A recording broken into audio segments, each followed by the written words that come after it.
नमस्ते। आप सभी का हार्दिक स्वागत है। मैं Jyoti Narayani, lady of money Mantra, numerologist, vastu solution and remedies लेकर आई हूँ हमारा एक चमत्कारी महाशक्तिशाली आविष्कार श्री अघोर लक्ष्मी ब्रह्मांड यंत्र, super powerful universe device, the original pocket kit. करे हमारी सभी समस्याओं का निवारण श्री अघोर लक्ष्मी ब्रह्मांड यंत्र। जी हाँ, सभी समस्याओं का तो निवारण तो होता ही है, लेकिन अगर हम ये निवारण सही वक्त और सही दिन पर अगर हम करते हैं तो इसका असर जल्दी लागू पड़ता है। अगर समस्या अगर आपकी कौन सी है इसके ऊपर भी निर्भर होता है। अगर आपकी समस्या मानो राहु केतु की है तो राहु केतु ये जो समस्या है, राहु केतु की जो समस्या है, ये तो बहुत ही नेगेटिव होती है। कभी हमें राहु की समस्या होती है, दोष होता है, समस्या नहीं हम कह सकते, लेकिन ये दोष होता है या महादशा जिसे हम कहते हैं। हर ग्रहों की महादशा होती है हमारे ऊपर, और हर अलग अलग उनके जो टाइम आता है, उनके जो निर्धारित टाइम पर अलग अलग ग्रहों की हमारे ऊपर महादशा होती रहती है। तो राहु और केतु की जो महादशा जो होती है या दोष जो होता है, उसमें इंसान को पूरा नेगेटिविटी से वो घिरे रहता है। मतलब पूरी जगह पर, मतलब उसको नेगेटिविटी उसके काम में, उसका काम नहीं होता है, बरकत नहीं होती है, कुछ ध्यान नहीं लगता है, विचार सही नहीं चलते हैं, और कुछ कुछ उनसे कुछ क्रिया जो होती है वो गलत होती है, कुछ गलत आरोप उसके ऊपर लगते हैं। तो हम कहते हैं ना, क्या राहु केतु लगे हुए हैं आपके पीछे? तो ये सही बात है।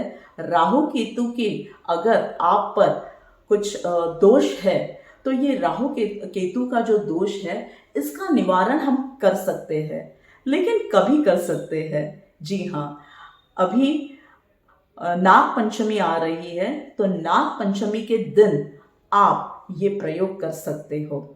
देखिए, तो आप ये करके देखिए, और इसमें करना क्या है ये मैं आपको बताऊंगी। आपको कुछ नहीं, आपको सिर्फ एक पत्थर लेना है। एक चपटा सा पत्थर जो होता है ना, चपटा सा पत्थर या रफ टाइल्स या ऐसे ही कुछ, लेकिन पत्थर होना जरूरी है जिसके ऊपर आप लिख सकते हो। फिर आपको चाहिए एक कोयले का छोटा सा टुकड़ा, और इस पत्थर पर आप ये धोकर ले सकते हो ये पत्थर। और ये पत्थर पत्थर के ऊपर आपको कोयले के टुकड़े से आपको एक खास बीज मंत्र लिखना है।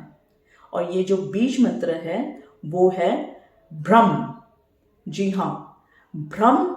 ये बीज मंत्र आपको कोयले से उस पत्थर पर आपको लिखना है। और ये पत्थर आप पूजा में आप नीचे ऐसे रख सकते हो या किसी थाली में आप रख सकते हो। और जब आप सुबह के वक्त जब आप पूजा करते हो, आप तो श्री ब्रह्मांड यंत्र की तो आप पूजा करने ही वाले हो।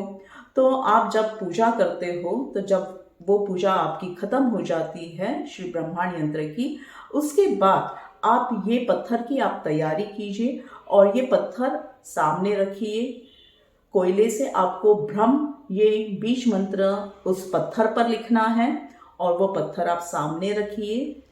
फिर आपको शुक्राई मुद्रा, ये शुक्राई मुद्रा जो होती है, इस मुद्रा को आपको लगाना है ऐसे। इस मुद्रा ऐसे हाथ आपको करने हैं, और आपको एक विशेष खास मंत्र दिया जाता है। ये विशेष खास मंत्र का आपको जाप करना है, करीबन 15 से 20 मिनट, ठीक है। और वो मंत्र है ओम ह्रीं मनसेश्वरी शम शम भ्रम फट। ओम ह्रीं मनसेश्वरी शम शम भ्रम फट। ओम ह्रीं मनसेश्वरी शम शम भ्रम फट। ओम ह्रीं मनसेश्वरी शम शम भ्रम फट। जी हाँ, इस मंत्र के बाद आपको वो पत्थर शाम के वक्त आफ्टर द सनसेट, सूर्यास्त के बाद आपको ये पत्थर पानी में आपको ये बहा देना है। ठीक है, हम कह रहे हैं ये बहा देना है, वरना आप पत्थर समझ के इसको फेंक दोगे। बिल्कुल नहीं, ये आपको फेंकना नहीं है, ये आपको पानी में विसर्जित करना है, बहा देना है शाम के वक्त। ठीक है, बस इतनी ही पूजा होती है, इतनी ही ये छोटा सा ये प्रयोग है। लेकिन ये करने के बाद, इसका अभ्यास हो जाने के बाद, ये पूजा विधि, ये जो प्रयोग है, इसकी विधि हो जाने के बाद फिर आपको फल आहार आपको देना है। आप कुछ लोगों को या घर के ही लोगों को आप फल आहार पूजा में, प्रसाद में आप दे सकते हो। और फिर देखिए, आपकी जितनी भी नेगेटिविटी है आपके लाइफ में, जो कुछ आपके जो प्रॉब्लम्स चल रहे हैं, ये धीरे धीरे कैसे नष्ट हो जाते हैं, कैसे कम होने लगते हैं, और बाद में धीरे धीरे ये सारे नष्ट हो जाते हैं। तो हम ये प्रयोग नाग पंचमी के दिन आप ज़रूर आप कीजिए। छोटा सा प्रयोग है, बस 15 या 20 मिनट आपको लगेंगे। बस सुबह के वक्त आपको ये पूजा करनी है, और शाम के वक्त आफ्टर द सनसेट आपको जो ये पत्थर है ये आपको पानी में बहा देना है। और एक बात, आप जब पूजा कर रहे होते हो ना, तभी आपको सरसों का दिया लगाना है पूजा करते समय। मतलब ये जब आप ये प्रयोग करोगे तभी आपको सरसों का दिया लगाना है। फिर उस दिए के सामने आपको ये प्रयोग करना है, और शाम के आपका पूरा अभ्यास हो जाने के बाद आपको शाम को ये पत्थर आपको पानी में विसर्जित कर देना है। बस इतनी सी ही तो पूजा है। आप ज़रूर कीजिए और देखिए आपका जो भी आपकी समस्या है ये कैसे इसका निवारण होता है। ज़रूर कीजिए नाग पंचमी के दिन।